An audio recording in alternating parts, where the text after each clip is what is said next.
Good afternoon. My name is Carlos Moore. I'm the managing partner of the Cochran firm, Mississippi Delta. I'm joined by several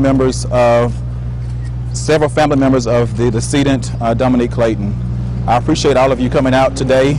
We appreciate the support from a broad section of the community, both black and white, for the Clayton family. This has been a week that this family would never forget. On Sunday afternoon, the youngest child of Miss Clayton found her dead in her home when he was dropped off at the home by her uncle.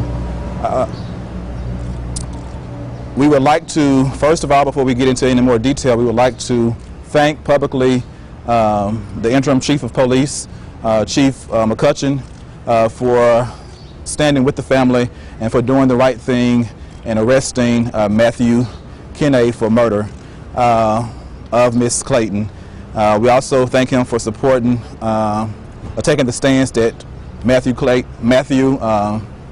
Kinney did not deserve bond, and so on today, I believe Judge Gregory did sign an order denying bond, and so the family is appreciative of that. We're also glad that Judge Howarth recused himself from the case. I believe the family had some concerns, and to avoid the appearance of any impropriety, I believe Judge Howarth did the right thing to recuse himself, and that justice will be served in this case. I was just recently retained as of yesterday, so I was not involved on Wednesday. The family spoke passionately, and they spoke from the heart how they felt.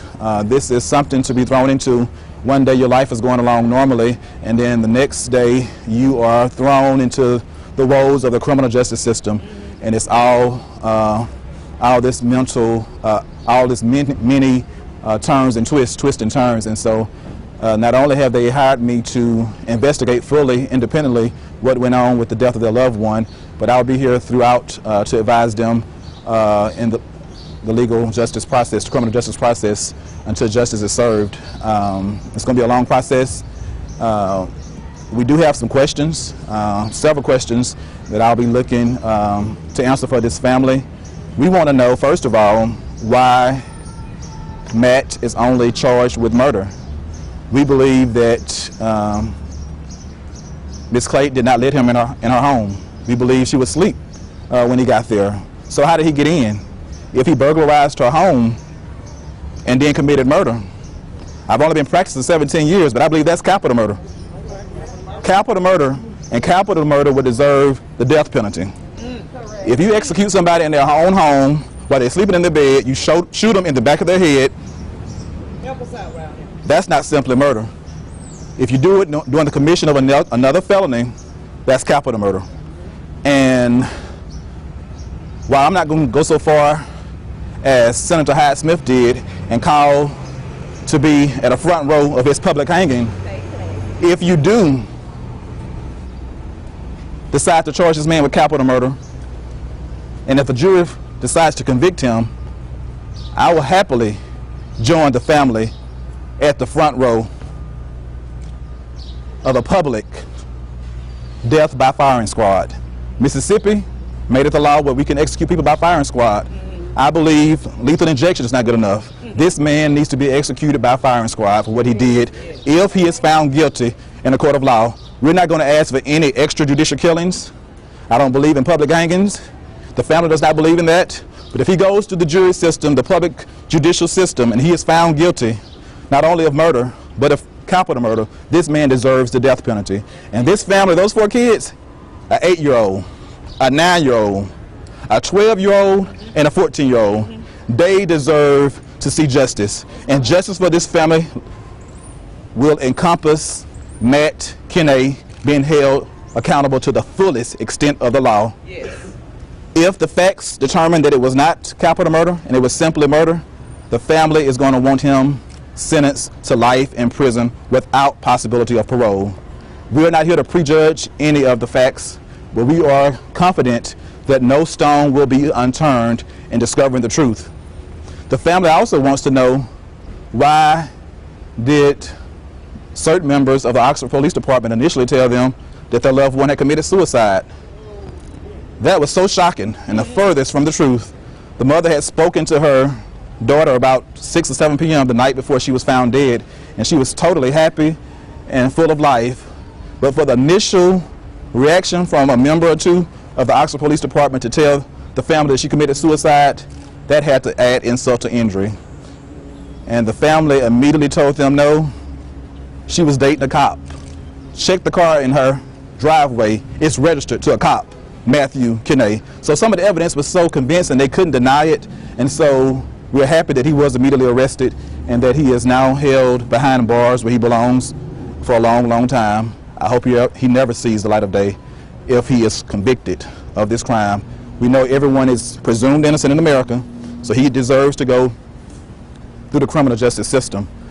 But if he is convicted, we want the ultimate penalty for Matthew Kinney. You heard the family say that this man supported her. He paid her rent, he paid her car note, all while carrying on with a full family. How in the world can a police officer on their salary do all of this? I mean, where was the money coming from? Were there other people involved? Did he lead this lady on to eventually set her up to kill her? Did he do it on his own free will, or was there a conspiracy of some sort?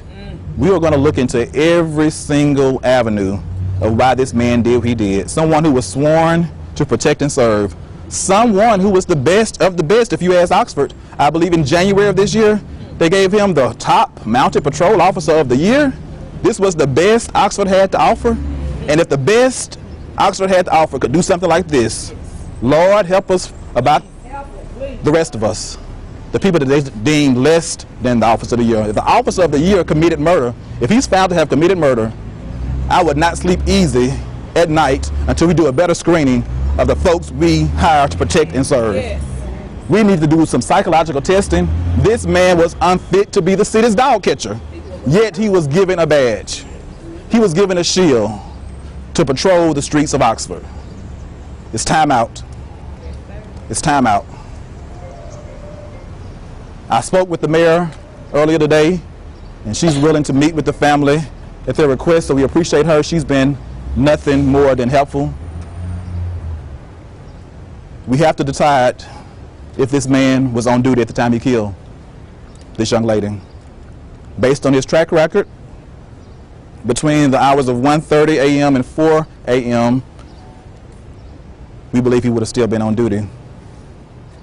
We have already uncovered witnesses that state they saw him in his uniform. They saw the police cruiser on the street. So I've been hired to follow the evidence where it leads. And while I am very appreciative of the mayor, I'm very appreciative of the interim police chief, if Oxford was somehow complicit in this murder, if they somehow enabled, if their policies somehow contributed to this death, we're going to hold everyone responsible, including the city of Oxford. Those 4 kids have to be raised by somebody. The grandmother, the maternal grandmother, has agreed to raise our 4 kids, but somebody's going to have to pay. Somebody's going to have to pay. If Matt committed the crime, he's going to have to pay the time.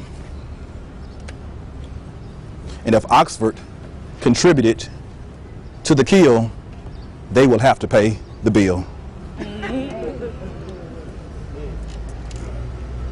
We're going to allow one of the sisters of the decedent, one of the sisters of Dominique, some call her Lucy, we're going to allow her to talk on behalf of the family.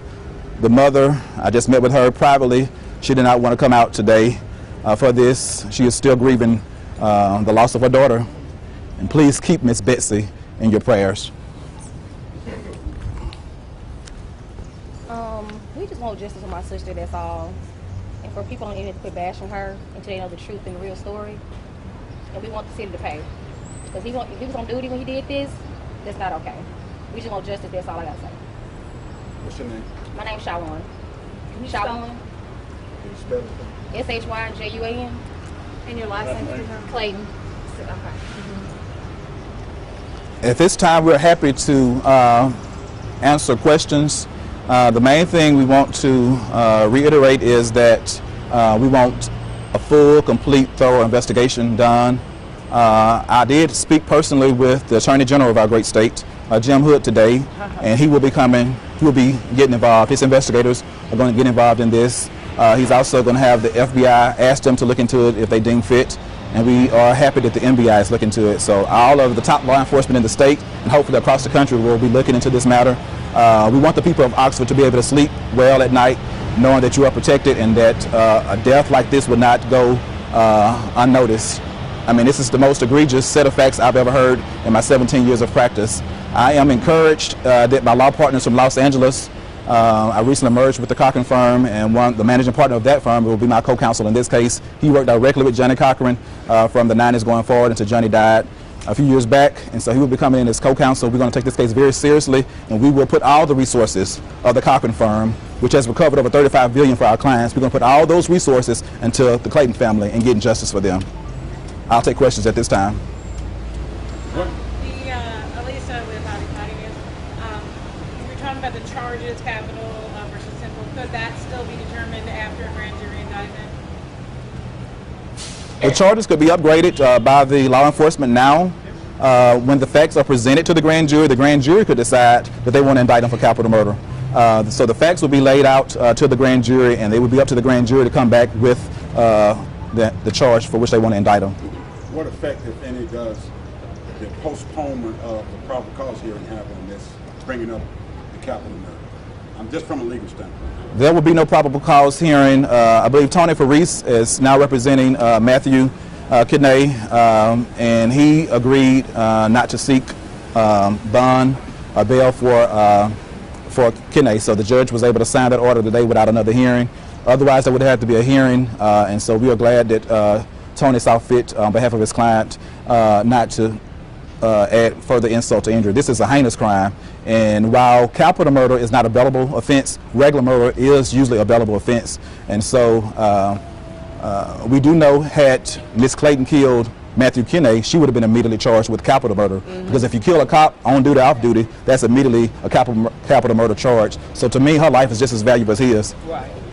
Okay, so you're saying there will not be another hearing after this one? There will not be a probable cause hearing. The probable cause hearing would have to have occurred before the arrest. That's simply, usually the law is, if an officer does something in the course of duty, before you arrest him, you give him a probable cause hearing. The judge dispensed with that because there was already sufficient evidence to believe that he had committed a crime. So you don't go backwards, we going forward. So you have to get a capital murder charge by going to a grand jury? The prosecutor and law enforcement could go ahead and charge him with capital murder, and that does not say the grand jury is going to come back with that. Or the grand jury, when they hear the evidence, they could indict him for a capital murder. Hey, Carlos, Yes. one thing, could a stalking charge be added as well? Because we've been told, like, she broke things off that he would leave. We have been told that she was trying to leave him. We've been told that she thought she was pregnant and told him as much. So there are several motives, potential motives why he did what he did. A stalking charge, a burglary charge, if he attempted to sexually assault her while he was in there, any other felony in conjunction with killing her will lead to capital murder. So if it's a felony charge, rape, attempted rape, burglary, attempted burglary, anything else felony-wise, simple trespassing will not get it. There has to be another felony committed during the course of the murder, and we will get to the capital murder. And I believe once we unturn every stone, I am hopeful that capital murder will be the charge that is returned by the grand jury. Why is he being held in Panola County? I have not spoken with the district attorney over here or any of the law enforcement to determine why he's in Panola County. It is probably for his own safety. Probably for his own safety. Other questions? As far as any other Oxford police officers, are you guys looking into any others that may have been involved or may have known about this? We are. I did speak with General Hood, and he is aware that other officers could have been involved. And so his investigators, that's one of the things they're going to be looking into to make sure there was no public corruption. Did any officers know in advance of this man's plan to kill? And did they assist him in any way? And if that's not true, after the fact, did any of them participate in any of a potential cover-up? We do know that her phone was always by her side, but when she was found dead, her phone was in her car and her wallet. That's not her normal MO.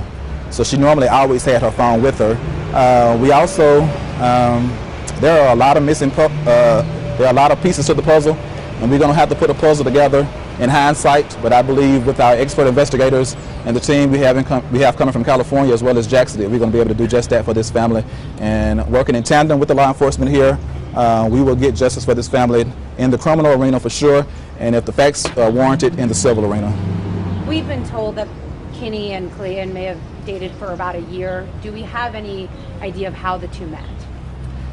We do know that they did date. I have not spoken with the family about how they met, but we do know that she was in security. She was a security guard for a period of time, and she worked around law enforcement and had dated other law enforcement officers before Kinney. And so it wouldn't have been hard to come in contact with law enforcement. Are there law enforcement officers in Oxford or another department? In Oxford, for certain, yes. Thank you.